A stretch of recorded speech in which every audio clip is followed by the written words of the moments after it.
4 बजे नाथ की श्री गढ़बोर 4 बजे पदयात्रा संघ नवदेश्वर महादेव मंदिर दादाबाड़ी की ओर से 151 यात्रियों का जत्था रवाना होगा।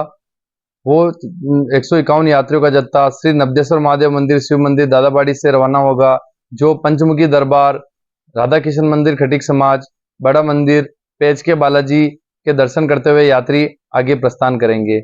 इस यात्रा के अंदर हम किस प्रकार से इस यात्रा को इस मुकाम तक पहुंचाते हैं, उसके बारे में, इसके अंदर कौन कौन क्या क्या किस प्रकार से कार्य करता है, कैसे तैयारियां की जाती हैं, उस तैयारियों के बारे में मैं आपको कुछ तैयारियां दिखाना चाहूंगा। जैसे आप देखिए, ये सबसे पहले टॉर्च की ये तैयारी चल रही है। टॉर्च की व्यवस्था श्री राधेश्याम जी सोलंकी द्वारा दी जाती है अपने भाई मेवाराम जी सोलंकी एवं अपनी माता तुलसी देवी सोलंकी की स्मृति में दी जाती है, ताकि प्रत्येक पदयात्री को दी जाती है, ताकि यात्री क्या करे, अंधेरे में जब चलता है तब अंधेरे में कोई ऐसे कोई जानवर या फिर कोई गड्ढा वगैरह नहीं आ जाए उसको, उसके लिए प्रत्येक यात्री को टॉर्च दी जाती है, ताकि टॉर्च के उजाले में वो आसानी से अपनी यात्रा सुचारू रूप से कर सके। उसके बाद दोस्तों, ये देखिए आप, बैग के टोकन की तैयारी की जा रही है। बैग के टोकन इसलिए दिए जाते हैं, प्रत्येक यात्री को दिए जाते हैं, ताकि बैग के टोकन अपने घर से ही बैग के ऊपर लगा के लाएं और बस के अंदर रख दे। बस के अंदर हमारा एक बंदा रहता है जो किसी को अंदर जाने नहीं देता है, और टोकन नंबर बोलने पर वो बैग लाके दे देता है, जिससे अव्यवस्था भी नहीं होती है और व्यवस्थित रूप से काम हो जाता है। उसके बाद देखिए आप, ये कार्य जो चल रहा है, प्रसाद के डिब्बे के ऊपर जो पैकिंग, प्रसाद के डिब्बे के जो पैकिंग लगाई जाती है, स्टिकर लगाया जाता है, वो स्टिकर की कटिंग चल रही है। ये देखिए आप, श्री गढ़बोर पहुंचने के बाद प्रत्येक यात्रियों को एक प्रसाद दी जाती है, जो प्रसाद भगवान चार भुजानाथ का प्रसाद होता है, वही प्रसाद प्रत्येक यात्री को दी जाती है। उसके बाद ये देखिए आप, पहचान पत्र जो कि होता है, हमेशा हर पदयात्री की एक पहचान होती है, उसका नाम होता है, उनके पिताजी का नाम होता है, उनके मोबाइल नंबर होता है और उनके घर का पता होता है, ताकि अपनी पहचान पदयात्री बता सके। ये पहचान पत्र श्री अंबालाल जी पटेल की ओर से दिया जाता है, जो अपने पिताजी गणपत जी की स्मृति में दिया जाता है। उसके बाद देखिए, ये कुछ अंगोचे की कटिंग की जा रही है।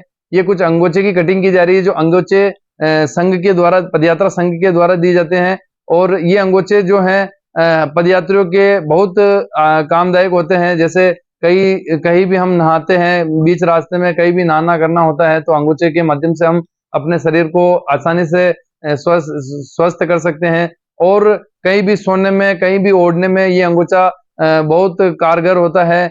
और ये देखिए, हमारे श्रीमान अंबालाल जी पटेल, अध्यक्ष श्री कृष्ण गोपाल जी अग्रवाल, जमनेश जी, पुष्पेंद्र जी, राधेश्याम जी और ज्ञानमल जी जो है, ये कार्य में जुटे हुए हैं। ये हमारे पदयात्रा संघ के मजबूत स्तंभ हैं, जो शुरू से लेकर अंत तक इस कार्य में जुटे रहते हैं, ताकि एकदम शानदार व्यवस्था हो सके, पदयात्रियों को कोई तकलीफ नहीं हो, उसके लिए ये सारे स्तंभ जुटे रहते हैं। उसके बाद देखिए, कुछ वितरण के वीडियोस हैं, जिसमें आप देखेंगे कि सारा सामान एक व्यवस्थित होने के बाद, सारी व्यवस्था व्यवस्थित होने के बाद, ये सारे पदयात्रियों को अंगोछे, टॉर्च, पहचान पत्र और ये सामान दिए जाते हैं, ताकि पदयात्री अपने यात्रा के दौरान इन सबको लाकर उनका आनंद ले सके, अपने काम में ले सके।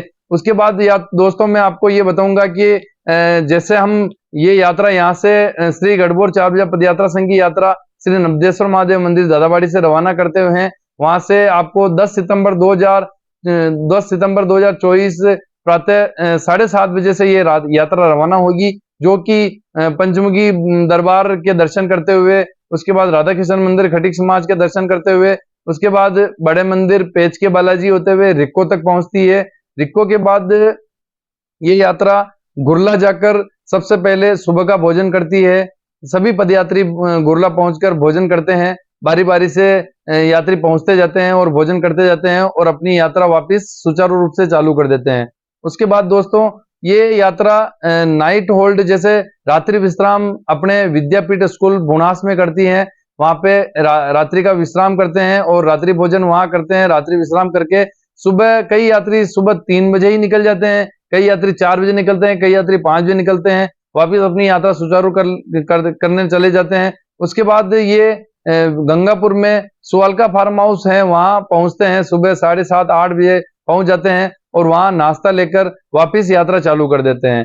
फिर उसके बाद सभी सेवादार जो होते हैं, बीच में जो दिन का भोजन होता है वो बीच रास्ते में ही दिया जाता है। जैसे सुअलका फार्म हाउस पर पराठे की व्यवस्था की जाती है, अचार की व्यवस्था की जाती है और इनके साथ और भी कुछ ऐसे सामग्री खाने की दी जाती है जिससे आसानी से खा सके।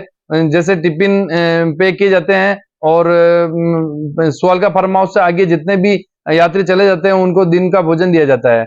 उसके बाद आमेट से थोड़ा इधर जिलोला के अंदर एक स्कूल है, उसमें रात्रि विश्राम किया जाता है। सभी यात्री शाम को 6 बजे, 7 बजे, 8 बजे, 9 बजे, 10 बजे तक अपने व्यवस्था के अनुसार पहुंच जाते हैं और उसमें रात्रि भोजन करके रात्रि विश्राम करते हैं। उसके बाद वही दिनचर्या वापस शुरू होती है। अगले दिन सुबह 2-3 बजे, 4 बजे, 5 बजे यात्री उठकर अपनी यात्रा चालू कर देते हैं और आमेट में जाकर सुबह का नाश्ता करते हैं।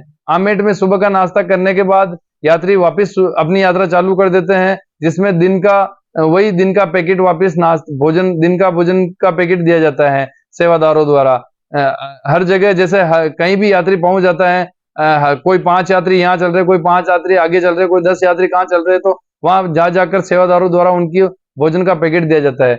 उनके बाद रात्रि विश्राम, रात्रि का भोजन श्री गोमती चौराहे पर अपने यहाँ के भीलवाड़ा के जो लंगर होते हैं वहाँ उनके द्वारा जो लंगर में भोजन प्रसाद दिया जाता है, सभी यात्री वहाँ भोजन करते हैं। फिर 4 बजे गढ़बोर में रात्रि विश्राम करते हैं। फिर अगले दिन उठकर श्री भगवान रूपनारायण जी भगवान के दर्शन करने के लिए निकलते हैं। कई यात्री पैदल भी जाते हैं, कई यात्री मोटरसाइकिल पर भी जाते हैं, कई यात्री अपनी सुविधा के अनुसार जाते हैं। वहाँ भगवान चारभुजानाथ के दर्शन कर वापिस आएंगे। कुछ एक सरप्राइज व्यवस्था भी संघ ने रखी है उसी दशा के दिन। तो यात्री दशा के दिन शाम को वहां पहुंचेंगे। वहां पर एक शानदार सरप्राइज व्यवस्था रखी है जो मैं अभी नहीं बताऊंगा क्योंकि सरप्राइज रहेगी, सभी पदयात्रियों के लिए ये सरप्राइज रहेगी। उसके बाद यात्री वहीं सुबह का नाश्ता, दिन का भोजन, शाम का भोजन करके एंजॉय करते हैं, रेस्ट करते हैं। उसके बाद 11 के दिन भगवान चारभुजानाथ के बेवाण में शामिल होकर और रंग होली के साथ गुलाल खेलते हुए भगवान को दूध तड़ाई में स्नान करवाने के लिए जाएंगे। उसके बाद भोजन करके वापिस चारभुजानाथ की भोजन करके नाथ के दर्शन करके और भीलवाड़ा के रवाना होंगे। दोस्तों, ये जो पूरी यात्रा है वो आपको पूरे YouTube चैनल, Facebook चैनल पर लाइव प्रसारण की जाएगी। जैसे मैंने आपको बताया था कि सरप्राइज जो है वो बहुत अच्छा सरप्राइज है, पदयात्रा ने आपके लिए रखा है। तो आप अगर उसका सरप्राइज का या फिर आप पूरे यात्रा का आनंद लेना चाहते हैं तो आप हमारे द्वारा दिए गए लिंक पर सब्सक्राइब जरूर करें और इस लिंक से जरूर जुड़ें और उसके माध्यम से आपको लाइव प्रसारण दिखाया जाएगा। और YouTube पर हमारा जो चैनल है YouTube पर उसको लाइक एंड सब्सक्राइब जरूर करें दोस्तों। और ये पदयात्रा यहीं समाप्त होती है। बोल चारभुजानाथ की जय।